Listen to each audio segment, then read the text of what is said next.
Este es el reloj astronómico de Praga, localizado en la pared sur del ayuntamiento, en la plaza de la ciudad vieja. Es el reloj medieval más famoso del mundo, construido en 1410 por el maestro relojero Anus y perfeccionado por Jan Taborski en el siglo XVI.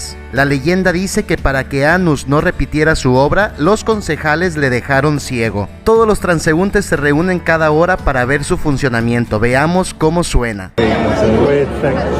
Oh. Oh. Oh. Van a pasar todos los de la iglesia.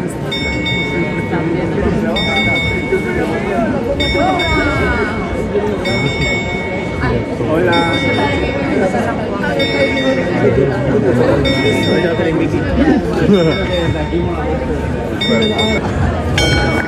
Hola.